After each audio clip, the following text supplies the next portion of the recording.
Nobody knew her name until a general said, "Ma'am, you saved my life in 1984. You're watching True Veteran Story, where silence meets honor. The story you're about to hear is one of quiet sacrifice, forgotten valor, and a salute that changed everything. Don't forget to subscribe and share this video if it moves you. Someone out there needs to hear this." A true veteran story. She didn't say much until a 4-star general walked in and saluted her. "My name is Daniel. I'm 34. And until last winter, I thought I knew everyone who worked at the federal building where I spent most of my waking hours. Every weekday, I'd pass the same security guard, the same receptionists, and the same janitorial staff. Some of them nodded, some smiled, most stayed invisible. That's the thing about routine. It blinds you to what's right in front of you." Her name was Claire. At least, that's what her name tag said. Clare L. She was probably in her late 60s, maybe early 70s. Short, quiet, always wore a gray zip-up hoodie and a janitor's ID clipped to her belt. Her hands were thin, worn, and always covered in those cheap blue latex gloves. She never made eye contact, never asked for anything. She pushed her supply cart through the hallways like a ghost, present but never noticed. Except one day, she was cleaning the break room when I accidentally dropped my coffee. I apologized and bent down to help, but she simply waved me off and said, in the softest voice I'd ever heard, "I've mopped up worse under fire." I remember blinking. "Excuse me?" She just smiled slightly and kept mopping. I chuckled, unsure if she was joking. Now I know she wasn't. Part 1, the file. It was early December. I was working late on a veterans policy research project for the Department of Defense. My supervisor had tasked me with preparing talking points for a visiting general, some 4-star legend flying in from D.C. to review veteran transition programs. I was knee-deep in archived files. One particular classified folder was missing from the system. It wasn't digital. It had to be retrieved from deep storage. So I had to physically go down to sublevel B4, where all old physical records were kept. That's where I saw her. Claire. She was sitting on a stool in the archive room, carefully dusting off a shelf, humming softly to herself. I startled her when I came in. "Oh, I didn't know anyone else was down here," I said. She gave a polite nod. "It's always quiet down here. People forget what matters when it's out of sight." I smiled, unsure how to reply. I found my file and walked out.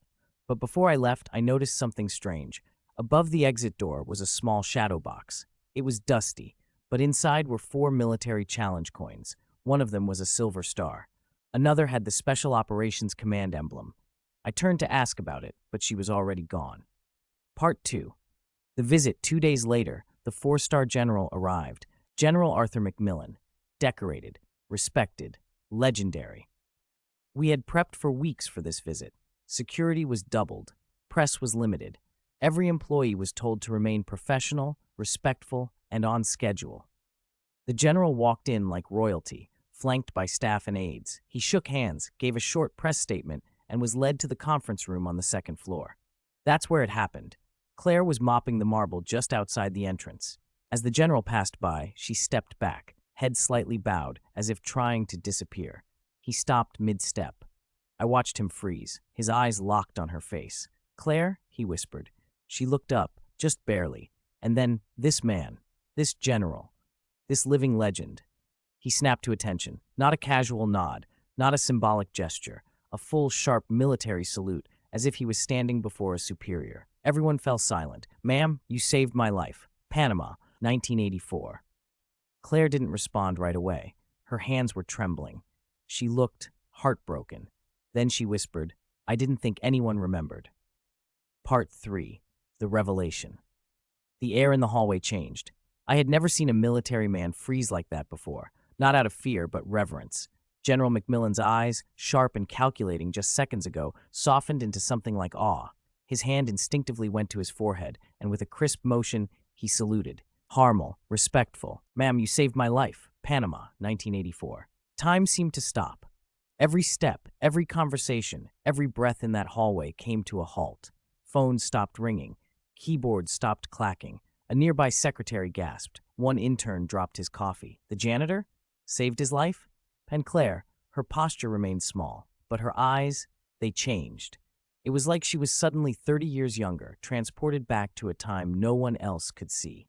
She opened her mouth as if to speak, but nothing came out. Her hand trembled slightly as it rested on the handle of her mop. "I didn't think anyone remembered," she whispered. General McMillan stepped forward. He placed his hand gently on her shoulder. "I never forgot." Murmurs filled the hallway. Whispers passed between suits and security. "Who is she? Did he say Panama? Wait, did she serve?" My supervisor was already pulling out his phone, texting someone high up. Within minutes, the conference room was cleared. General McMillan turned to the staff. "With all due respect, I'll be postponing our meeting. I need a private moment with Lieutenant Commander Langford." I swear, you could hear jaws hit the floor. Part 4. The Past Unsealed. Later that day, Claire sat across from me in the break room. She didn't talk much, mostly sipped her tea and stared out the window. The room was still. Even the vending machines seemed to quiet down for her. "You want to know what happened?" she said softly, not looking at me. I nodded slowly. She took a deep breath, the kind of breath people take before diving underwater, knowing they'll be submerged for a while. "We were 6. Black Ops, Jungle Insertion, Panama, 1984. Our mission wasn't in the news. It wasn't supposed to exist. But we were tasked with retrieving a captured American operative, deep behind enemy lines." She paused. Her voice didn't tremble, but something in her eyes did. "We got in, but we were spotted. Ambushed. I watched my team go down one by one. I don't remember the explosion. I remember the smell of smoke, the screaming, and then him, McMillan, bleeding, barely breathing." She stopped to steady her hands. "I carried him on my back, 3 miles, through mud, rifle fire, and God knows what else. I got him to the extraction point and passed out right after they lifted us." There was a silence that followed, a silence that had lasted decades for her. "They gave me a medal," she continued, "sealed the operation, sent me home. Nobody could ever know, and once the uniform came off, I became visible." I didn't know what to say. She had lived through a war that no one was allowed to speak of, buried under layers of bureaucracy and time. But that salute today, it brought it all back. Not just the pain, the meaning. Part 5. Honor Restored. The next morning, Claire didn't show up for her shift, but someone else did. A young intern named Lila, holding a bouquet of red carnations. "She helped my mom after Hurricane Katrina," Lila said quietly. "I never knew she was military." Flowers started appearing on her janitor cart. Sticky notes with thank yous, coffee gift cards, even drawings from the building staff's children. Security guards began standing when she passed. Secretaries smiled and addressed her as "ma'am." Engineers who once brushed past her in elevators now held the door and stood aside. But Claire, she didn't seem used to it. In fact, she seemed overwhelmed. I found her that Friday in the garden courtyard behind the building, sitting on a bench, eyes on the fountain. I asked if she was all right. "I don't know what to do with kindness anymore," she said. I didn't have an answer, so I just sat beside her. A few days later, General McMillan returned, but this time, not for meetings. This time, he came to speak. The hallway outside the conference room had been transformed into a small ceremony space. The American flag stood tall behind a podium, folding chairs lined up, employees, veterans, family members, all gathered in silence.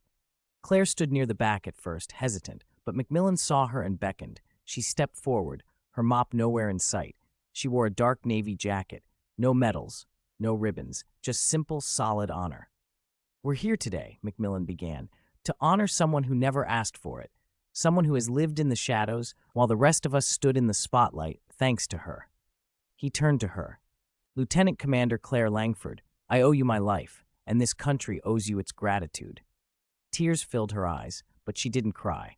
She stood straighter than I'd ever seen her. "I wasn't forgotten," she said into the mic. "I just stayed quiet until someone remembered." Part 6. Echoes of a Legacy. As autumn faded, the building's rhythm stayed the same. Emails, elevator bells, the smell of burnt coffee. But something had shifted. People no longer just saw the old cleaning cart rolling by. They saw the woman pushing it. Claire wasn't alone anymore. One day, the young intern, Lila, quietly took a seat beside her in the break room. She held a small notebook. "I'm writing," she said softly, "because I want to be like you. But first, I need to know you." Claire smiled faintly. "I'm no hero," she replied. "I just did my job." Lila shook her head. "That's exactly why you are one." Something stirred inside Claire. For the first time, she realized that her silence might have made others feel invisible too. And for the first time, she chose to speak. When the journalist David started writing a book about unsung veterans, he wanted Claire's story as the first chapter. At first, she refused. "I stayed quiet for decades," she said. "Why speak now?" David was respectful but persistent, because your silence might have silenced others, but your voice, it might set them free. That night, Claire sat by her window, alone with her thoughts. By sunrise, she reached for her notebook and began to write. Weeks later, a workshop was organized in the building's small auditorium. Silent Strength, Women Veterans Speak. Featured speaker, Clare Langford. Lila gave the opening remarks, then handed the microphone to Claire. Dozens sat in quiet anticipation, young women, older veterans, co-workers who had known her only as the janitor. Claire took a deep breath before speaking. "For years, I stayed silent. I thought if I talked, I'd fall apart, but staying silent sometimes hurts even more." That day, Claire didn't just tell her story, she held up a mirror to the audience, to their own quiet battles. After the event, a young woman approached with tearful eyes. "Because of you, I've decided to finally start therapy." Claire just nodded, but inside, she heard a voice she hadn't in decades. "I'm still needed." Part 7, etched in stone. That spring morning in Washington, D.C. was gray and misty. Clare Langford boarded a plane for the first time in years, wearing a simple navy blazer, a gray trench coat, and carrying no rank, no ribbons, no fanfare. Beside her were Lila and David, each quiet, each moved. "I'm not going for myself," Claire said. "I'm going for all the women like me, who were never seen." Near Arlington National Cemetery, a new memorial wall had been erected for women in uniform. Out of thousands of nominations, only 15 names had been chosen. Clare Langford's was among them. But they didn't just add her name. They invited her to speak. The ceremony was packed. Reporters, retired generals, active duty soldiers, and in the very back, silent witnesses who knew she was the last living member of her team. As Claire stepped onto the stage, the crowd stood. But when she reached the microphone, the world fell still. "I'm standing here for the brothers I lost, but also for the sisters who were never given a voice." She scanned the crowd. "I wasn't forgotten just because I was a woman. I was forgotten because I stayed quiet. And today, we carve more than a name into this stone. We carve a truth. Heroism lives in silence, too." There were no dry eyes. This wasn't just about her. It was about every name that never made it onto a wall. After the ceremony, Lila brought her a framed photo. Claire in Panama, young, fierce, alive. "Now you have a place on the wall," she said, "but your real place is in all of us." Claire couldn't hold back her tears. "I walked alone for years," she whispered, "but not today." Part 8, the final move. Back at the federal building, life moved on, but Claire no longer ate lunch alone. Every Thursday, she and Daniel played chess in the break room. He had gotten better, not enough to beat her yet, but enough to make her think. One afternoon, as Claire moved her queen, Daniel hesitated. "You ever think about teaching?" he asked. "Like running a veterans group or something?" Claire raised an eyebrow. "I'm a janitor, Daniel." "You're a legend," he corrected, grinning. "And you're wasted on us bureaucrats." She chuckled, but the idea lingered. A month later, the local VA hospital reached out. They wanted her to lead a writing workshop for veterans struggling to tell their own stories. The first session was packed. Men and women, young and old, filled the chairs. Some clutched notebooks. Others sat with arms crossed, wary. Claire stood at the front, her own worn journal in hand. "You don't have to share," she said, "but you should write, for yourself, for the ones who didn't make it back. Even if you burn the pages after, give the words a chance to exist." A grizzled Marine in the back scoffed. "What's the point? Nobody cares." Claire met his gaze. "I do." Silence. Then, slowly, pens began to move. Epilogue. The notebook years later, when Claire passed away in her sleep at 78, her belongings were few: a small apartment, a chess set, and a stack of notebooks, filled cover to cover. Lila, now a journalist, helped organize the memorial service. It was held at the federal building where Claire had once mopped floors. The crowd overflowed into the hallways. At the podium, General McMillan, retired now, unfolded a page from one of Claire's journals. "December 3rd, he read, voice rough. "Today, a young woman asked me if it was worth it, the service, the silence. I told her, you don't serve for the thanks, you serve for the person next to you, And if even one of them remembers you, that's enough. He looked up at the crowd. Claire, he said quietly, we remember. And as the echoes of his words faded, somewhere in the back of the room, a janitor's cart stood unattended, waiting for the next quiet hero to push it. End.